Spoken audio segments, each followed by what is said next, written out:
underestimate the power of a sandwich. But then again, never underestimate the power of good pizza. Indeed. Too, so. Oh, good pizza. You can make a sandwich out of pizza. You can make a pizza out of sandwich ingredients. Oh, yeah. Like cheeseburger pizza? Can you imagine? Like an open-face sandwich is technically a pizza. You're not exactly wrong.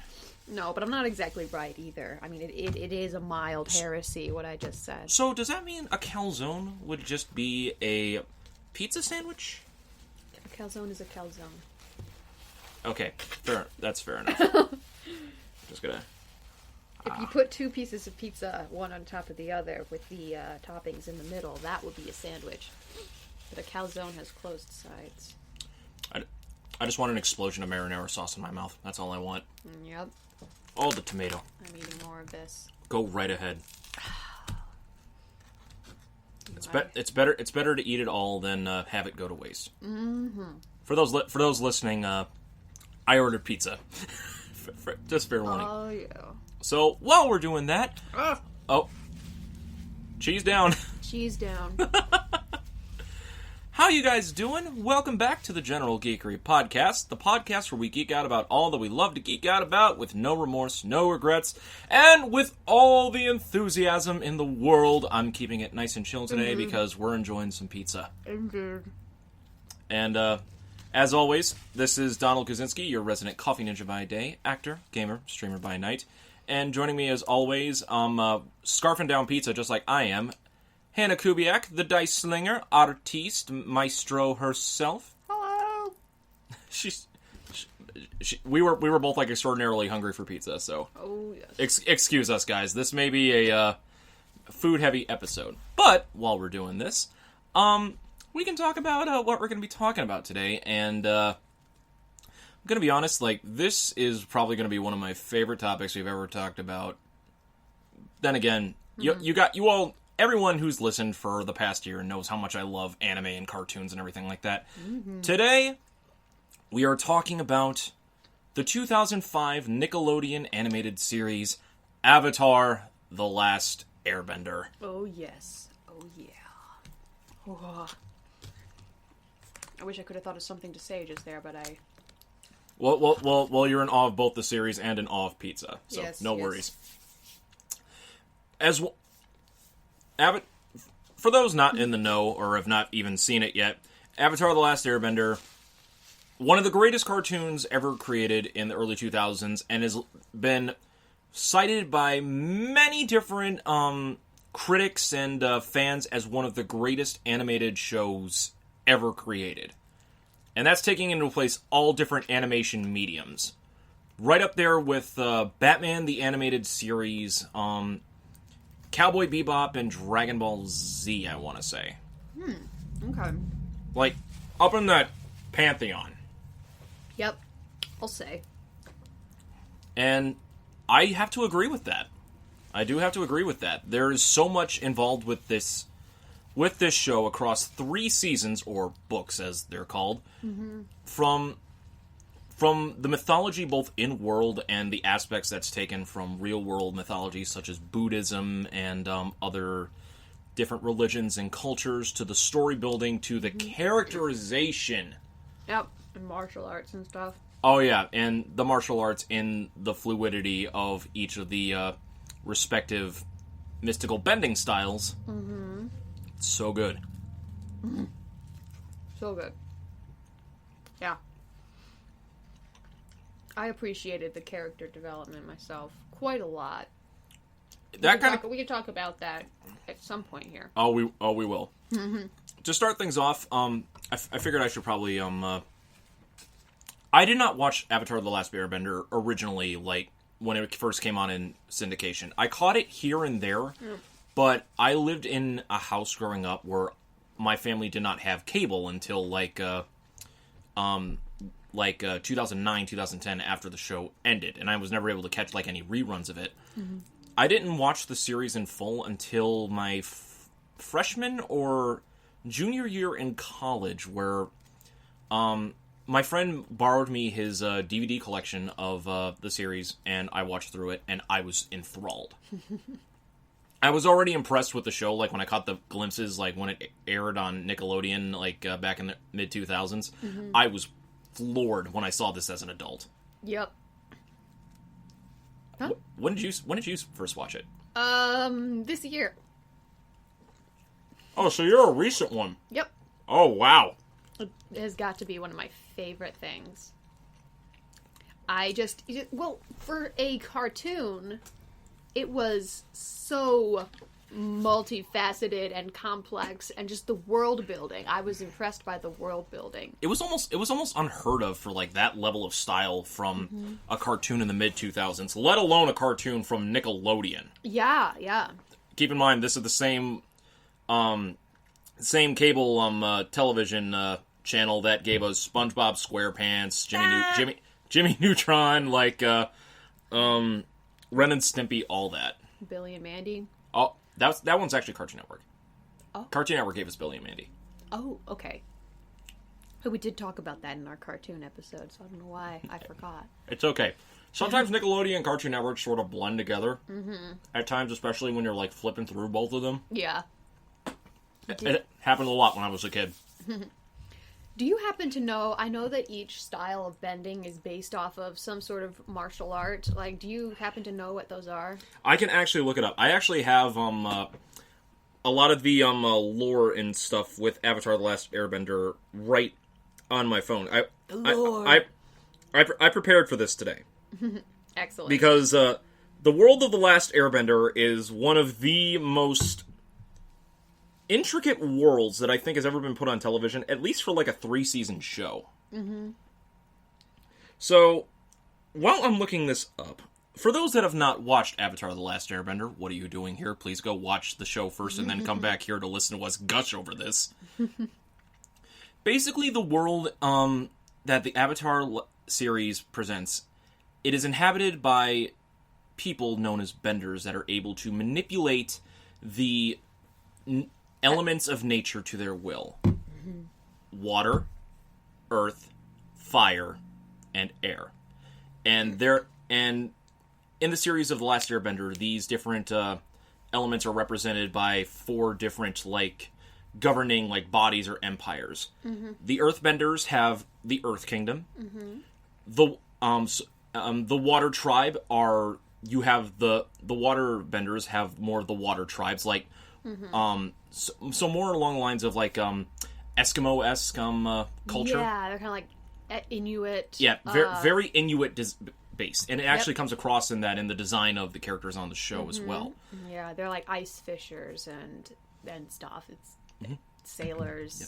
It's really awesome. The Airbenders are described as the air nomads, very monk, very stylized in Buddhism. A very Buddhist-styled culture with the air nomads. Yeah. And then you have the Fire Nation, which is all the firebenders, and we're gonna get into that. I forget like which ones they're based on, like which martial arts. Well, which kind of like nationality representation that they're based on. I forgot if it was like completely, if it was an Asian design. No. Yeah, most of them are. Like, the Water Tribe is Inuit, and, I feel like the,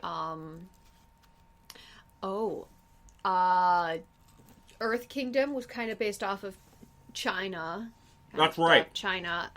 Because the Kyoshi warriors and, that's right. Kyoshi warriors are from the Earth Kingdom. I think Fire Nation was...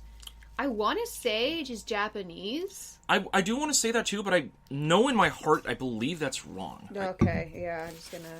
I want to say that's wrong. What are these people? What are the Fire Nation based on? Cool. Here we go. Cool.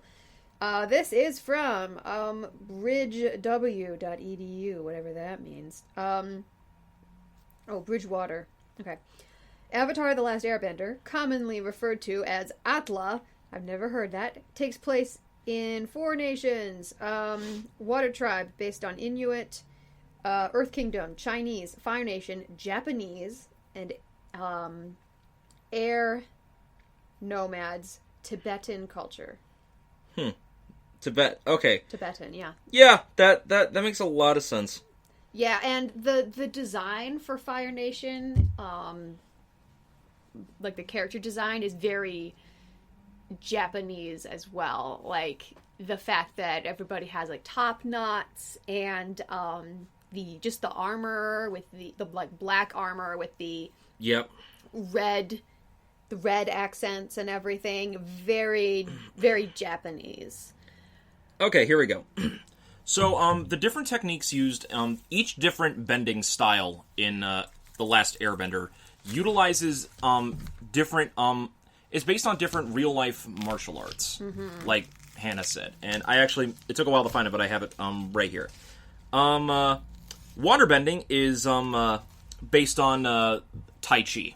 Tai Chi, okay. Very cool. fluid motions and, very fluid motions, which is how waterbending is done. You manipulate the water, you create whips, you can control the currents, and then other specialties, which we'll get into some more nuances of that, because there's a lot of nuances with a lot of these bending techniques. Earthbending, for the most part, is based on the Honga style of Kung Fu. Honga? Yes. So, earthbending, one of my personal favorite bending choice. You literally manipulate the earth to your will to create rocks out of the ground, separate chasms, and everything like that. And one of my favorite characters in the show actually is an earthbender. We'll get to the characters in a second, ladies and gentlemen. It's Boomy, isn't it? Okay. I know, you okay, totally he's one of my favorite side characters, I have to admit. Boomy, you're a genius. You're a mad genius. Firebending is based on Shaolin Kung Fu. Which makes a lot of sense, considering how wavy their motions is and how they manipulate their fire. Yeah. Especially when you come to the realization of who the firebending masters are. Yeah. And then, airbending... Why did I just turn my phone off? Airbending is based on, Bagua Zhang is the martial art. I've never actually heard of that one. Bagua Zhang? Zhang. Zhang. Z-H-A-N-G. Bagua Zhang. Okay. And with airbending, you can manipulate air currents and to do wind blasts. And in the case of our main character, who's one of the most skilled airbenders like ever, he's able to create balls of wind that he can ride on over short distances. Balls of wind. How else can you describe that? I don't know. So, and each of these bending techniques were originally learned by different creatures of nature within the world of Avatar.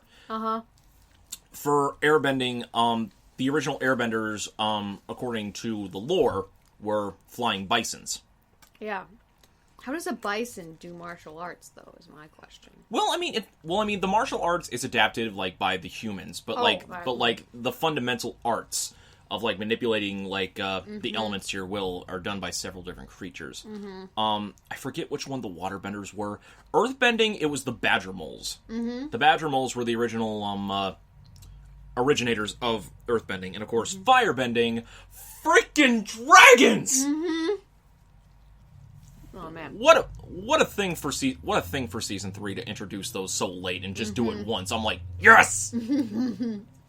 Well, yeah, because like the dragons were extinct or something, right? Supposedly. Apparently, the one who made them extinct was Iroh. Oh. God bless you, Iroh. Oh man. So the world of The Last Airbender is one of the most unique worlds that we've ever gotten in animation, and part of that falls on to the characters. And part of it is how the story goes. So, as the title goes, long ago the four nations lived in harmony, but then everything changed when the Fire Nation attacked. And they basically tried to destroy the Earth Nomads to get rid of the Avatar to fulfill this prophecy of this prophecy of some sort, just to control everything by the will of the Fire Lord. And our main character, Aang, who was the Avatar hundreds of years ago, who was supposed to take on the responsibility of the Avatar. He did not want to take on the responsibility, and he disappeared. He apparently got lost in a storm, and him and his pet flying bison, Appa, yep, got frozen in the ice until they were awoken in the, I believe it was the northern or the southern water tribe that they were a part of? Southern. Southern, yeah, that's right, because it was the northern water tribe. The northern one is the one that's made all of ice and stuff. Yeah, that's right. Fancier, yeah. Got it, thank you. Again, took me a while. By two siblings, Sokka and Katara. Mm-hmm. Can I just say that I'm just saying this ahead of time. There is no bad character in this show for the most part. Mm-hmm. It's impossible to find a bad character in this show, almost. Yeah, well, I mean, like, you mean like just badly made, like kind of. Yeah, exactly. Like 2-dimensional. I mean, even the cabbage guy is 3-dimensional. Yeah. My cabbages! Oh man. Greatest running joke. Cabbage man. Yeah, you can have the last piece. Go ahead. I started watching Legend of Korra, and the guy, like, they arrest the guy who's in charge of what's now called Cabbage Corp, and he's like, "No, my Cabbage Corp!" Just like a great tip of the hat. Always remember your roots. Mm-hmm.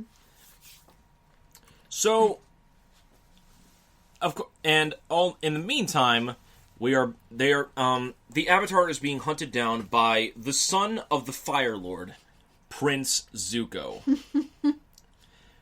who is being taught by his uncle, best dad, true dad, Uncle Iroh. Mm-hmm.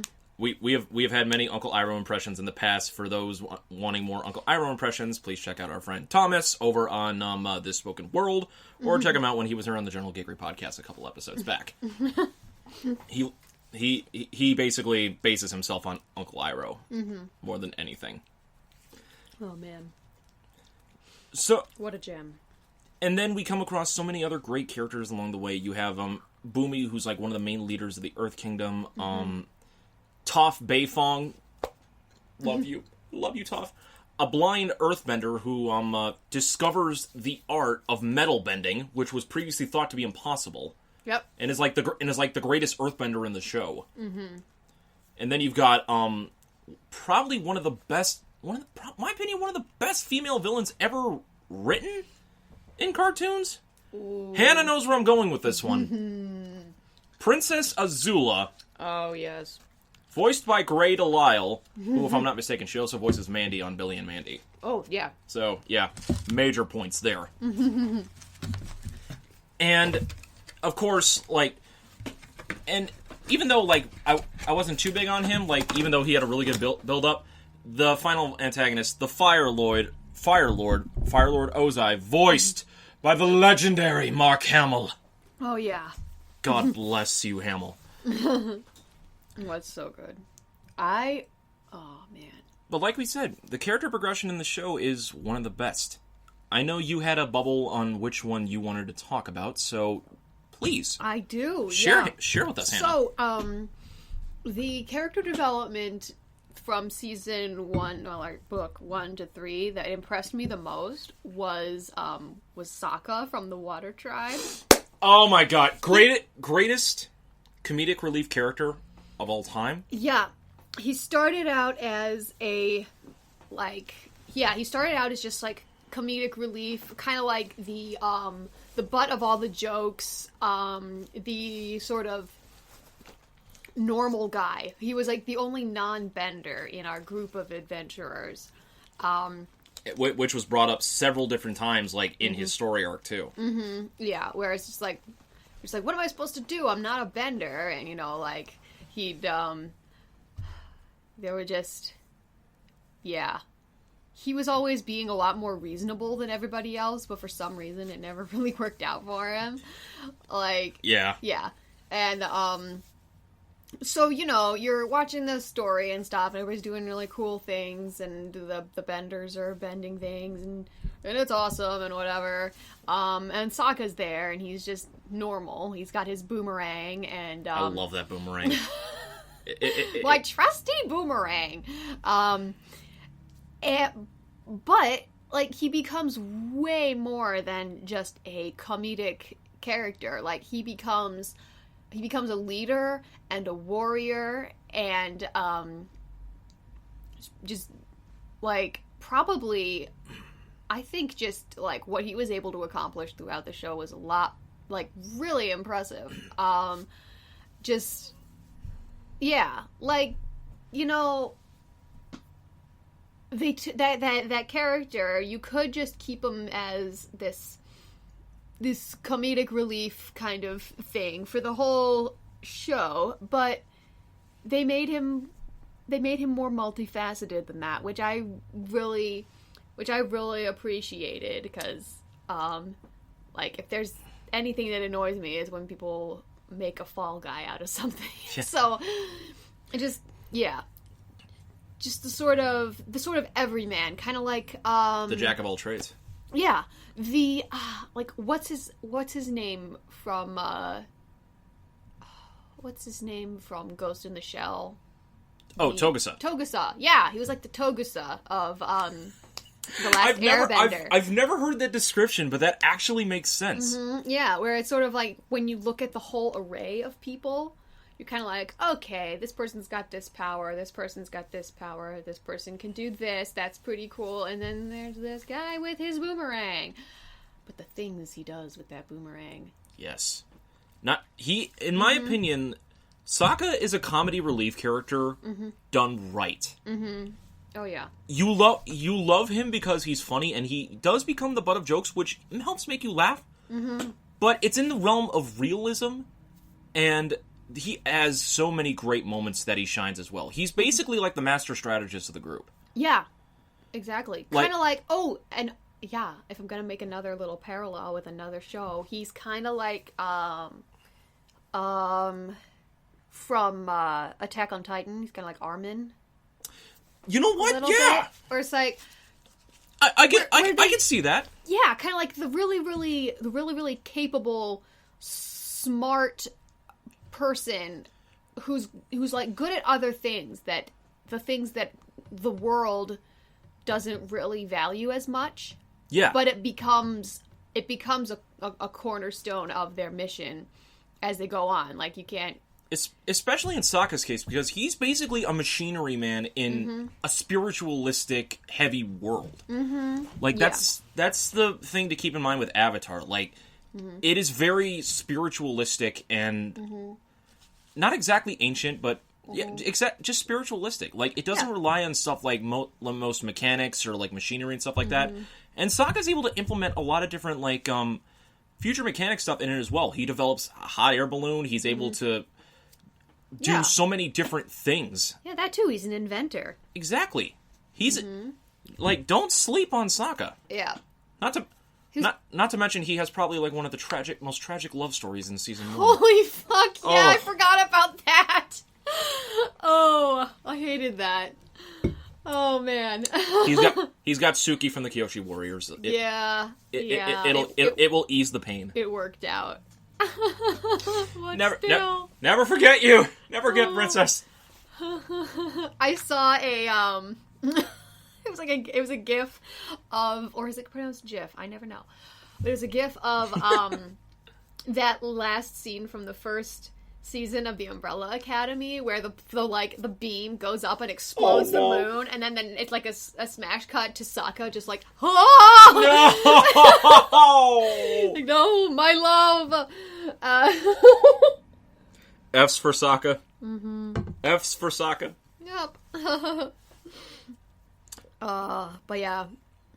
One of my favorite characters. Yeah, definitely. He's, again, comedic relief done right. Not totally blown over the top, just the right amount of silliness. Yep. Equalized with the exact amount of, like, badassery and epic, great character-defining moments. And just, like, very, kind of a protector as well. Like, he had kind of a short fuse, and he would like get annoyed at his traveling companions a lot. But then when somebody hurt one of them, he He was just after it. Oh yeah. well, I mean, he's the oldest. He's the eldest among most of them. Mm-hmm. So that's why. Plus, he put himself in charge of like defending like the Southern Water Tribe, like for all these invasions. Well, yeah, because his dad left. Yeah, and it's like this whole big like responsibility thing about like, well, I'm going away, son. You got to look after the tribe. And he wasn't exactly as affected by his mom as his sister, and I think we should probably switch over to Katara. Yeah, let's do that. Oh. How to describe Katara? Very upbeat, very outgoing, ready to learn like anything new, especially because she has lived in the tribe all her life. So whenever when she met Aang, she was instantly on board. It's like, oh my god, something new, please show me. And discovering that he was an airbender, like sent her soaring. Yeah, definitely an adventurer type. Mm-hmm. And I think, yeah, she had kind of like, she was kind of like the warm, compassionate, but tough sort of. Would you say she's more of a mother or a big sister? Oh, man, I don't know. Because... I would say big sister, mostly just because of her age, but she's only 14. Yeah. In Last Airbender. Mm-hmm. Which I had to relook up the ages for them. I'm like, yeah. Yeah. But, yeah, just sort of kind of like that, an example of what like, to be a compassionate, kind person, but also be, determined and strong and everything. Like, one of my favorite Katara moments was actually when they went to the Northern Water Tribe, and she wanted to learn how to waterbend, but in the Northern Water Tribe, they didn't allow women to learn waterbending. Like, they had to use just the healing element of it. Oh, yeah. She had this whole, like, duel with the waterbending master where it was so heartbreaking because you knew she was out of her league, and he kept on just knocking her down, and she would just get back up every single time and just, like, come at him with another, like, a water whip or something. Just, like, all disheveled and soaking wet, and just like, I am going to prove myself if it's the last thing I do, and like, I'm just not going to give up. I'm not going to lie, I thought it was like almost unnecessary to like have that kind of stuff like with the Water Tribe, but then like, looking back and I was thinking about it, I'm like, there was like a really big undertone like with like sexism against women in like the Water Tribes, like all of them. And I'm like, huh, because even Sokka had a little bit of that like at the beginning. So I'm like, yeah, it doesn't bother me as much now, just because I'm like, it's part of her story. Yeah. So exactly, yeah. Let's see it. Like season 2 onwards, like my God, her character development is just so damn good. Like, especially when her and Aang like realize like they have feelings for each other, but she is. She's being resistant to it because, like, she always viewed him as a little brother, which is... Yep. Yeah. When you're spending that much time with another person, like, on a journey like that, of course, like, these situations are going to come up. But, okay. I need to talk about this... I need to talk about the art of bloodbending in Season 3. Ah, yes! This was critical to her at 2 different points in Season 3. So...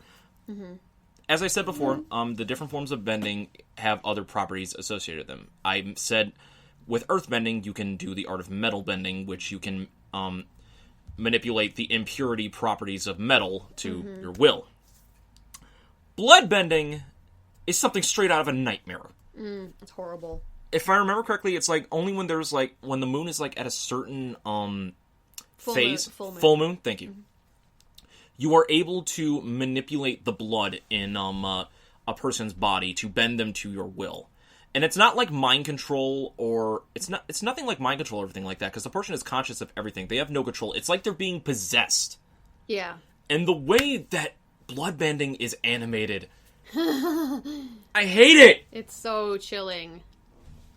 Just just kind of like tangled up puppets. Yeah. So gross. She swore it off. But then in a later episode, like near the end of season 3, when her and Zuko go to find the person that killed her mother. That's another thing with Katara's story, is that she is the only waterbender in her tribe because she learned it from her mother, and the Fire Nation was looking for the waterbender in the village, and they took Katara's mom, and she died. They killed her. That's like a big thing with like Katara's character. And they went to find the person that killed her mother, and she actually interrogates like one or two of them via the art of bloodbending, and it's like the fact that she swore it off originally, and she goes back to it in order to complete this mission. It's like, Katara, please stop. Don't please go to the dark side. Don't go to the dark side. Katara One-san, stop, please. And they find him. She doesn't kill him. No. She doesn't do anything to him. Aang is like, the first step towards healing is forgiveness, and she's like, I will never be able to forgive him. A message like that is kind of rare in a children's show. Yeah. The fact that you can accept something for what it is and not forgive. Yeah. That's an important message, I feel like, for a lot of different situations. Yeah. So, good on you. Good on you. Yeah. And of course... this show impressed me with its depth over and over again. Every single time.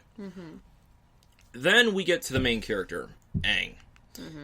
It takes a while to really develop, like, the connection with him, because he keeps most of his past secret and everything like that. Like, early on, like, the earliest inkling I had, like, of feeling sorry for him was, like, when they visit the air temple, and he realized it's all gone. All the air nomads have been slaughtered, and he's truly the last one, and he feels that anguish. Yeah.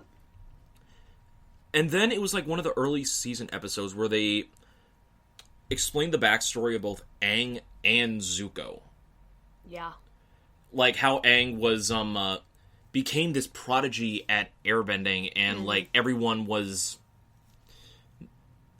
basically viewed him on another level that they didn't really want to be around him. Yeah.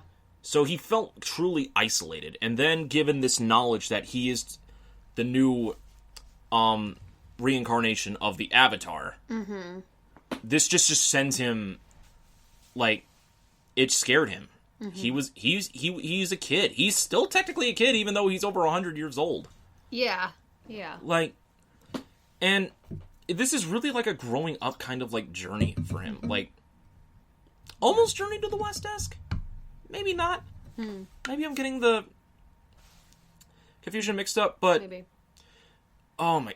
It's near the end of season 2 and the beginning of season 3 when he fails to stop the Fire Nation's invasion of Ba Sing Se. Right. Oh. And their takeover of the Earth Kingdom, and he basically has to let go of his glider and a lot of his teachings in order to stay in hiding at the beginning of season 3. It's rough. Yep. It is insanely rough. My God. And I think one of my favorite, like, notches with him, like, because he learns bending from so many different people in his group. He learns water bending from Katara. He learns earth bending from Toph. He eventually learns fire bending from Zuko. I think he tried to learn fire bending early on. Yeah. And because so early on, he was still very childish. He was very cocky. And because he tried to do fire bending, it ended up leaving a permanent burn mark on Katara. Yeah, he couldn't control it. He couldn't control it, and he was actually scared of it. He refused to do firebending for the longest time in the show. And I'm like, good. I'm like, okay, we have consequences. We have cause and effect. We have consequences. Yes! Give me more of this! And I'm okay with Aang at some of his moments, but sometimes I just don't... He can come up as too silly for me. Sometimes, yeah. I mean, there's kind of a cool juxtaposition, I guess, between sort of how, like, Because what is he, like 12? Physically, like 12, 13, 14, Yeah, somewhere like, around that range. Yeah, like a middle schooler, kind of. Young adolescent. Young adolescent. But, so he's like 12, but then there's all this, like seeing the little kid in the avatar state, which is basically just, it's like all of the power that he could possibly muster, and it just sort of takes him over. And it happens a lot, sort of, when he would react to something too emotionally. Like, I think the first time was when they got to the air temple and they were all gone. Yeah. And he connects with, like, all of the previous avatars in that state, too. Mm-hmm. Yeah, so they're all there with him, like all his past selves and stuff. But, yeah, it's an extremely powerful thing, but can also be really destructive if you don't know how to control it, I guess. Which came up at the end of Season 2. He left during his training for that. Mm-hmm. Very in line with Empire Strikes Back. Thank you very much, Avatar. Yep. And it almost cost him his life and the end of the Avatar line. Right. During the fall of Ba Sing Se. Yeah. Which another character played a very pivotal role in that. And, okay. Probably one of my favorite anti-heroes turned full-blown hero. Zuko. Yes. Played by... Dante Bosco, can you do no wrong? Can you truly do no wrong, Rufio? I'm sorry, I know you don't like to be reminded of that, but hey, whatever. So... I think this character arc is probably my second favorite. This is probably the best character arc in the entire show. Like, yeah. It's... I love it. Like, you know me, I really love just a, like, angsty, moody teenager character. I know. I love it so much. But when you find out the baggage behind, like, everything that surrounds him and, like, his journey through it, oh, it's so good. Like, he starts off as, of course, angsty teenager, wants to find the Avatar to regain his honor! But then we find out, like, again in that same episode where we find out Aang's backstory about why he is the way he is, why he has such an enormous burn scorched over his, like, left eye. Yeah, his entire face, basically. He called out a general for a tactic, and he was challenged to a firebending duel, the Agni Kai. I think I'm mispronouncing. Agni Kai. Agni Kai, thank you. And it turns out that the general he was questioning was the Fire Lord himself. He refused the duel and was shamed by the burn mark over his eye and was forced into exile. Well, yeah, it was like sort of this thing where it's like, I go back to Star Wars again. It's like, I will not fight you, father. And then his father, voiced by Mark Hamill, burned him in the face to teach him a lesson and exiled him. Can I also say I love that we don't actually see the Fire Lord in person until Season 3. Yeah, he's like, just this looming presence. They keep him in shadow for so long, I'm like, yes, build this up. Build this up. Talk about him. Build this up. Oh, man. But... yeah, I love Zuko's story as well, because, like, just those kind of characters, you want them to find a better calling, kind of like their destiny, or whatever. Because you know that we all felt like Uncle Iroh. Yeah, we're just like Zuko, this is your destiny. Thank you, Mako. Rest in peace. I think there's this hilarious thing where he was like, yeah, what happened to him? He like oh yeah, they were exiled from the Fire Nation and like cut off their top knots and everything, him and his uncle, and they're just wandering around the land. Oh yeah, they were wandering around the Earth Kingdom. This is around Season 2. Wandering around the Earth Kingdom. Yeah, and they had just like opened a tea shop and whatnot, and then like somebody found them and they had to run or something like that. Because they were under They were being chased by Azula for the longest time in that. Mm-hmm. Like, yeah. So season 1, he was chasing after the Avatar and was in contention with another general that found out the Avatar's return, General Zhao, who, if I'm not mistaken, that man was voiced by Oscar Isaacs, a.k.a. Lucius Malfoy. Really? Yes. Are you sure Oscar Isaacs? No, Oscar Isaac is, No, no. Isaac is in it, though. Yeah, Oscar Isaac is from Star Wars. Yeah, I always get that confused all the time. But, the guy who plays Draco Lucius Malfoy yeah. is the guy who plays, Zhao. Yeah. Oh, gosh. Yeah. Following all that, and, his failure with, the Northern Water Tribe at, like, Jason Isaacs. Jason Isaacs. Thank you. I knew it was something Isaacs. I apologize. He does the voice of the High Inquisitor as well in Star Wars Rebels. Yes, he does. Oh yes. The fact that I heard you say Star Wars Rebels, we're going to need to have some talks about that another day. Mm-hmm. I haven't seen very much of it though. Don't worry. What I have seen, I've enjoyed. We will get into we will get into a lot of it. We need to have watching marathons. Oh goodness, that'd be great. One of these days, I'll set some up. Mm-hmm. But from there, and then season 2, when they're basically on the run. Mm-hmm. From everybody. From everyone. From Avatar, from the Fire Nation. This was right around the time where Zuko really starts to change his worldview and, like, see the injustice of, like, what happened, like, the Fire Nation and what they've done. And he feels the full effects on it. Especially in the episode where he saves the village and they shun him. To say, yeah, because they're like, you are from the Fire Nation, get out of here. Even though he saved them all. My opinion, one of the top 10 episodes of the show. That episode... Oh, man. That one got me. I was like, I don't know if I can watch this for a while. Yeah, like, it hurts. It's so sad. This is not really a show that you can really binge that much because it will hit you in the gut hard. I did binge it though. That and power to you. Yeah. Oh yeah. That episode definitely. I was like, yes, he's trying to do good, but his ties to the Fire Nation, his heritage and his past won't let. It won't let him. It won't escape him. Mm-hmm, you can't escape it. And when he starts his redemption with his uncle. Mm-hmm. But the moment he's given the opportunity to regain his honor back in the Fire Nation... Mm-hmm. Yeah. Damn it! Yes, he just falls for it. It wasn't terrible. And the worst part of it wasn't the fact that he went back again. He betrayed Iroh. Mm-hmm. Yeah. And that's kind of the key thing with, like, Zuko's journey is, like, the character of Uncle Iroh in general. One of the wisest men. Mm-hmm. And probably one of the top 5, like, reasons why the tea business is... still kicking in the world. Oh man.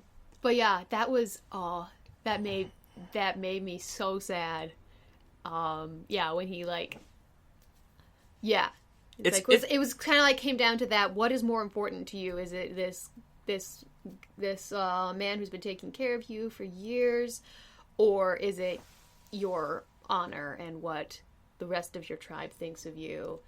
And he chose honor. Like he chose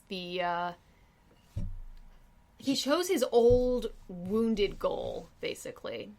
He was in a very he was not in the best state of mind like for that, and it ended up costing him pretty much almost everything.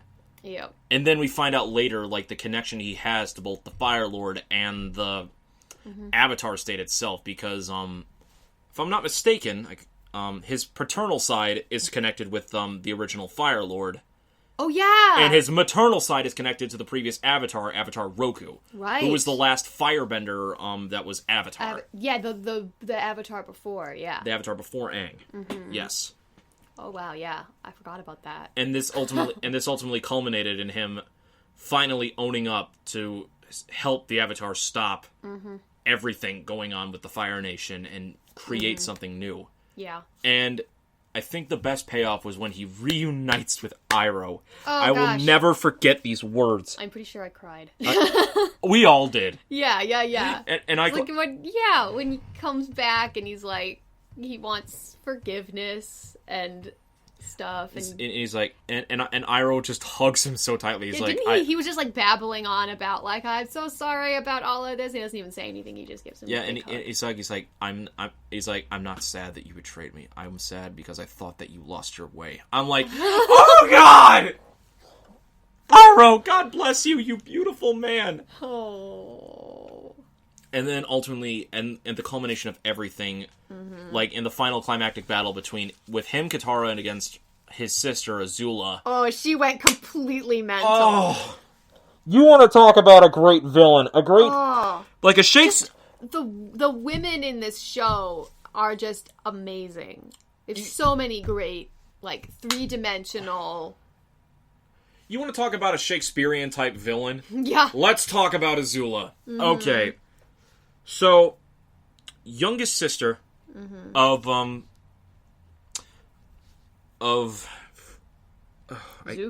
Of Zuko, thank you. I'm sorry. I love Azula to death. A firebending prodigy. She's able to generate lightning, redirect lightning as well, which is a very hard trait to use when it comes to firebending because you need to have a perfect state of mind. Yeah, it could totally just blow up your heart. Exactly. Because you have to like channel it through yourself and like Iroh can do it too, right? He's the most zen Fire Nation person out there, like a true firebender. He's able to contend with dragons. Yeah, of course he should. You gotta be able to have control to deal with such a wild element, and like, lots of other. Yeah, I think, Azula is just so focused. And that's why she can do the lightning. Is just also she's a sociopath. So she's totally certain about everything she does. Completely totally sociopathic and completely apathetic. Yep. She's one of the most apathetic people around her, but also she's probably the most emotionally unstable person in the show. Yeah. As we see, like in the second half of season 3, as Ozai implements his plan to become like the Grand Ruler on high. She takes up the nation as Fire Lord, which is basically almost a nameless title, compared to like what Ozai is going to become. Yeah. Her best friends have abandoned her, and then when faced against Zuko and Katara, she has a full psychotic breakdown. Yeah. Doesn't she start seeing like hallucinations of her mom and everything? Oh yeah, because her mom plays like such an important thing like in her story as well. Yeah. Because of like how insane she was. Yeah. Wait, how insane who was? Azula. Oh yeah. Like she was broken from when she was a kid just because of her upbringing. Yeah, she just... Well, yeah. It can be... Yeah, if you are sort of naturally... Yeah, if you're naturally, like, apathetic and violent and just sociopathic, your environment contributes to what you become, basically. Like, I think if she had been in a gentler environment, maybe she would have become something different, but also her dad was very very demanding. Damn it, Ozai. And like, it's also she has like one of the best one-liners in the show, like when the Earth Kingdom bows over to them. She's like, it wasn't even a worthy victory. You weren't even a player. I'm like, I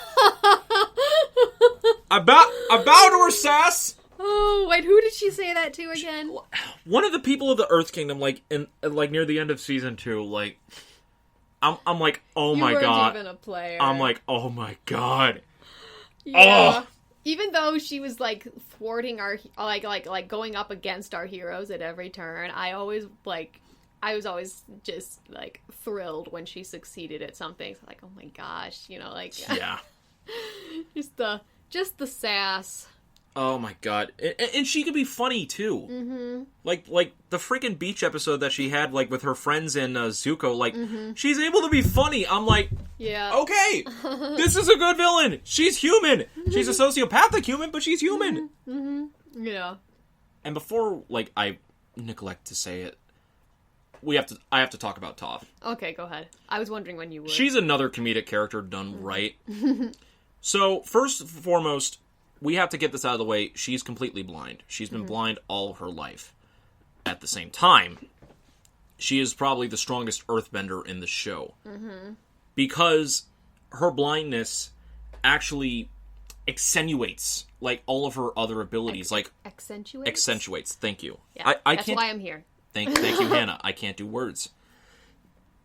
Her hearing is double. Like, her sense of touch, like, especially in the way she does her earthbending, which, if I'm not mistaken, she actually does it closer to, like, the nature style of bending as opposed to, like, the martial artist style. Because of, like, her stature and, like, how she learned it through the badger moles. Mm-hmm. Yep. Because she was a very sheltered child. She's from a very prestigious family in the Earth Kingdom. Mm-hmm. And, like, she was basically, like, she was like a doll. Yeah, they hid her away, didn't they? Yeah. And, but yeah, I love the way they introduced her. She, like, she sneaks out of the family estate and goes to basically these, it's like these like MMA earthbending battles. Yes. I'm like, yes. And they like, and now our champion, and it's this little girl, and she just, like, so passively causes great destruction all over her. And I saw it, and I'm like, I love her. I love her. So cool. And then she has got a tongue on her. She is witty, and she is witty as fuck, and I love her. Mm-hmm. And the fact of the matter is, I think one thing, like, they play on, like, with the, she is blind, but the way she's able to sense her surroundings and, like, the seismic changes in the earth, you can't even tell most of the time that she's blind. So in the moments, like, where they, like, toss something to her and she fails to catch it and it hits her and she gets knocked to the ground, it's like, oh yeah, that's right, she actually can't see shit. Yep. Or, like, when they're flying on the bison, she has no idea what's going on because she's away from the earth. Yeah. Or when they're on a ship. Mm-hmm. Mm-hmm. And that causes a lot of think to her because her being connected to the earth is, like, detrimental to, like, her bending style. If I'm not mistaken, she fixes this, like, later on, like, in her life, as evidenced in Korra, but that's its own separate entity that needs to be observed on its own separate merits. She was, like, chief of police or something. She became the founder of, like, the metal bending police, and now she's a hermit in a swamp. Oh, wow, yeah. With two children, she was a single mother with, like, apparently 2 different fathers. Toph don't need no man. Toph don't need no man. Toph don't need no man. Grandmama Toph will sit in the swamp and kick ass. Oh, man. Interesting. But I haven't gotten that far, but in Korra, but I will. That's, like, one of the only things I remember of Korra. I have to rewatch everything. But, yeah, all these characters. So many great characters, and even, like, the side characters, like I said, Boomy, mad as a fox, one of Aang's, like, oldest friends that he reunited with. That was very touching. Yep.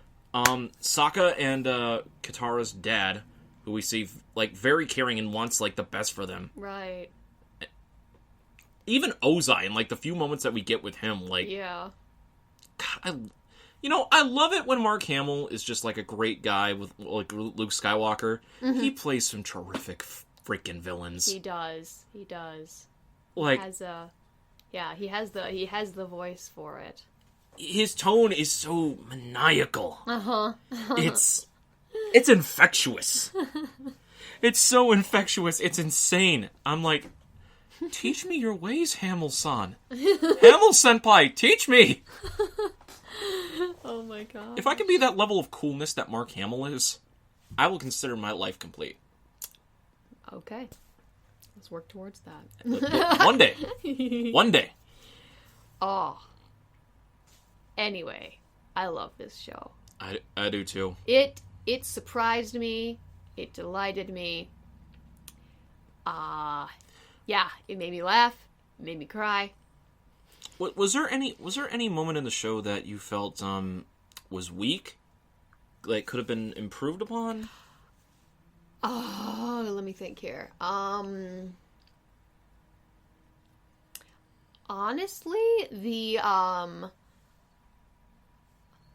I would say that the romantic chemistry with Katara and Aang was never really there for me. Like, I never really saw it. Fair enough. Because they're like sibling-like bond was a lot stronger, I thought. There wasn't always an interest there. Mm-hmm. But, like, the bond, it was always there. I agree with you on that. Yeah. But I guess it was just because of, like, how the ending came out. Mm-hmm. And because Aang was not sure of what he could do. Because he was in contact with his previous states. Because he didn't know how to stop the Fire Lord. And all the avatars were like, kill him. Mm-hmm. Kill him. Mm-hmm. But killing him went everything against his air nomad beliefs. Yep. Even other other airbenders. Even other airbenders, right? And I guess maybe we'll keep what he actually does under wraps. Yeah, we don't want to ruin anything with that. So cool. And very much in line with Aang, which is probably his like defining moment. Mm-hmm. Yeah. So we'll keep that quiet and under wraps for that. Yeah. If you could be any kind of bender, what would you be? Oh. First choice is always earthbending. Mm-hmm. But second choice, possibly fire. Mm-hmm. Like, I just love... You can be so versatile with, like, earthbending, I think, compared to, like, all the other ones. Mm-hmm. Especially if you can manipulate metal and do metal bending. Right, yeah. Like... If you look back at, like, what one earthbender can do, like, they can create bridges, like, just out of nowhere. Yeah. They can move the ground with their feet in order to create, like, earthquake skates, like how Toph did. I'm like, that is really cool.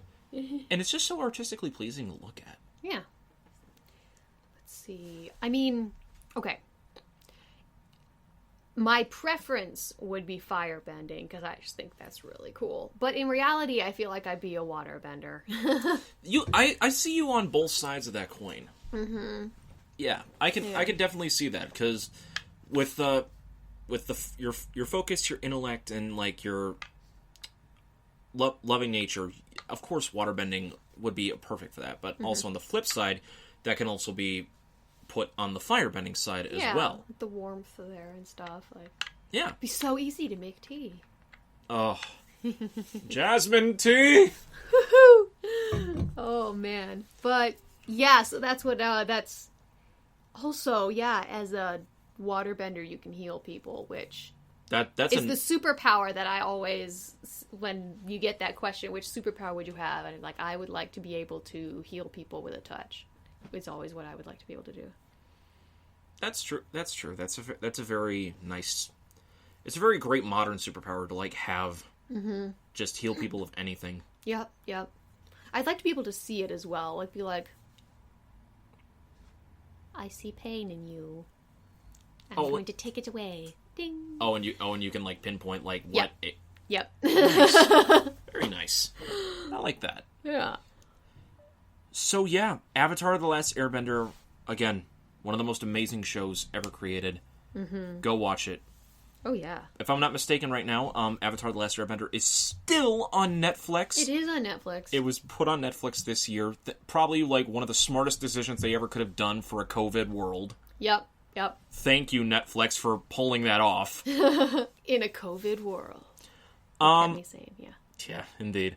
Also, as of 2 years ago, for those that don't have the DVDs, the entire series was released on Blu-ray as part of its 10-year anniversary of the finale. Oh, wow. Okay. This show is really sought after, and it's, again, fantastic. I've watched the series like 3 times already, all the way through. And Hannah saw it this year, and she said, one of her favorites? Yeah. Oh, yeah. So definitely go watch it. So good. But yeah, I did my Halloween costume on... Oh, yeah, that's right. Hannah did a Halloween costume. She dressed up as Azula. Uh-huh. Yep. Fire Lord Azula. Really good. Thanks. Really good, must I say. Great attention to detail. Thank you. It took me ages. Oh, with the detail for the fire nation guard? I was like, man, there's piping on every single edge of a fabric. Hey, you can't fault the creators for being very unique in design. Mm-hmm. Oh, yeah. So that's going to be it. I will say one thing for those that are just watching Last Airbender for the first time. You can skip the Great Divide. Just skip that episode entirely. Just don't watch it. The Great Divide. You remember that one? I don't think so. Is that the one where they were going over, like, through this, like, chasm or something? And it was like two opposing families that apparently had, like, a long-standing feud that they don't even remember what it was. And Aang... Right. And Aang got them back together again by lying. Yep. Which is so out of character for Aang. The Great Divide. Oh, it's the worst episode. The worst. Oh, man. But yeah, even if you do watch it, just take it with a grain of salt and just wipe it from your mind after it's done, because it's not important to the story. No.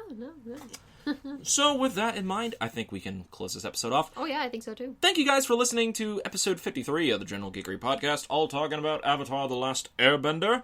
If you guys like what you listen to, make sure to give us a follow wherever we can be found. We are on Spotify, we are on Spreaker, we are on Stitcher, we are on Apple Podcasts now. Woo! Hallelujah, I finally got that fixed. And, of course, if you don't have access to any of those streaming platforms, please check us out on YouTube at Anime Rev Productions, my personal YouTube channel, where I upload the episodes afterwards. You can also check us out on social media at General Geekery on Instagram and at Gen Geek Podcast on Twitter and Facebook. Hannah, where can they check you out at? Well, you can find me rolling dice with my party every Monday at 7:30 Central. On twitch.tv/Loaded Dice Adventures. I play Petra, the Dragonborn Ranger Rogue, and it's a great time. I can also be found in my other podcast that I do with my mom called SPLANCHNIC, where we talk about books, movies, and tabletop gaming, all from the perspective of two different generations.